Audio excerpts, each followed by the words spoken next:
So hello mga kabosing, welcome back again to my vlog. So ayan mga kabosing, ang pag-uusapan natin ngayon is yung mga nanalo sa Mr. Grand International 2023 na kung saan nakapasok yung ating pambato ng Pilipinas na si GC Ginto sa top 6 mga kabosing, at nag-uwi siya ng karangalan. So sawadika, kapungka, at salam alaikum po dyan sa lahat pong nanonood sa aking YouTube channel. Hello po dyan mga kabosing. So, intro muna tayo.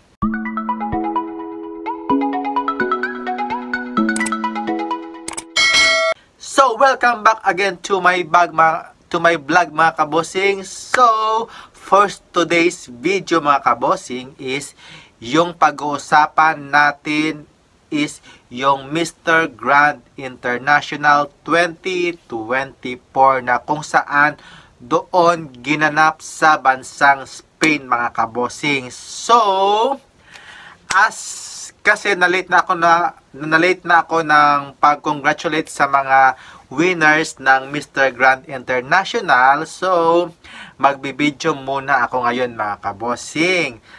At saka yung mga controversial na naganap doon during coronation night sa bansang Spain mga kabosing. Kasi yung mga brat na yun na mga Spain is nagpunta talaga sila sa stage at nag-complain sa mga kandidato ng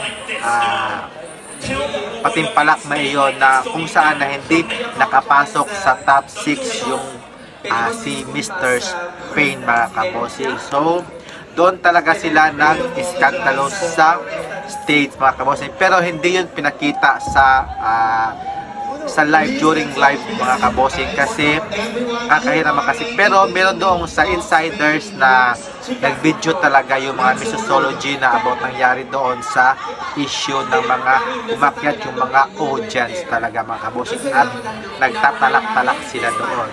So, never mind again mga kabosing, kasi yun yung mga tao talaga, yung mga mababa yata yung kanilang respeto, or what do you think for this is hindi sila parang mababa, low self-esteem yata sila, ganun. Tama ba yun? Yung parang hindi sila nagtitempered ba ng mas mahabang pasensya kasi hindi pinapasok yung kanilang kandidato na si Mr. Spain to make enter to the top 6 mga kabosing. So, ayun, gumawa sila ng ingay mga kabosing. So, congratulate also sa mga top 6 na yon na kinabibilangan nila Philippines, ni Korea, ni Poland, Thailand, Singapore, at syempre si Lebanon mga kabosing. So, yung fifth runner-up is yung si Philippines na si Jesse Jesus Ginto. So, congratulations to you kasi nakapasok ka as a winners ng runners-up ng Mr. International 2024. Akala ko kasi kay Mr. JC, so hindi siya talaga makakakuha ng runners-up, either top 20 lang siya. Pero, pinakita niya talaga at pinoprove niya talaga na kayang-kaya niya talagang makapasok sa as a runners-up or makakuha ng corona, kasi hindi naman siya masyadong katangkaran, pero gwapo naman talaga si GC Ginto mga kabosing.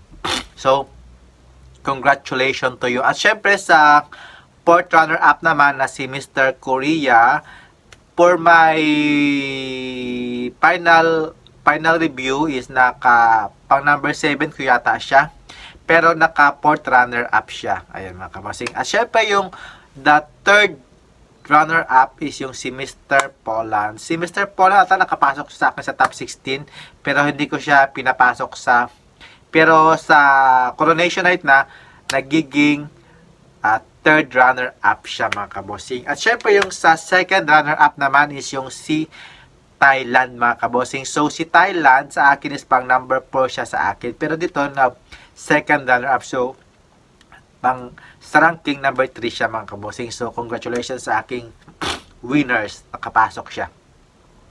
At syempre, si Singapore, siya yung first runner-up, pero sa ranking, pang number 6 siya. So, meaning, pasok din siya sa akin.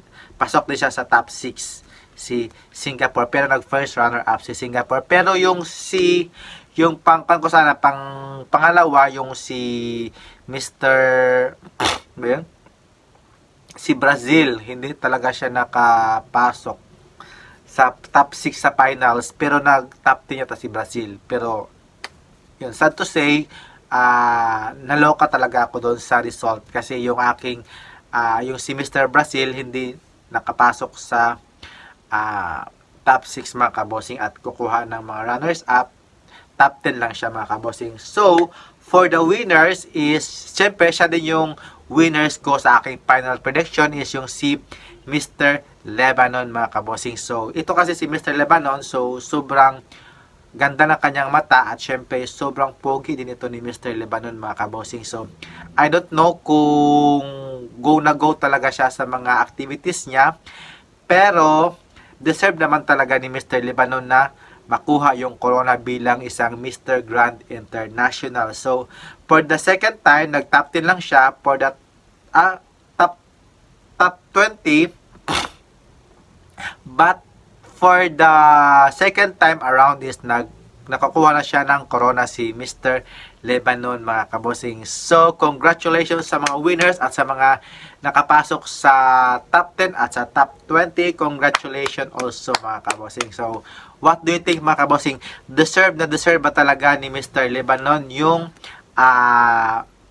kinuha as a grand winner ng Mr. Grand International 2023. So, comments down below mga kabosing and don't forget to like and subscribe mga kabosing in my YouTube channel, and I hope na nag-enjoy po kayo sa aking YouTube channel at see you in my next vlog mga kabosing. So, bye-bye! Keep safe po! See ya! Sana po ay nasa mabuti kayong kalagayan and keep safe! Bye-bye! Mwah, mwah, mwah.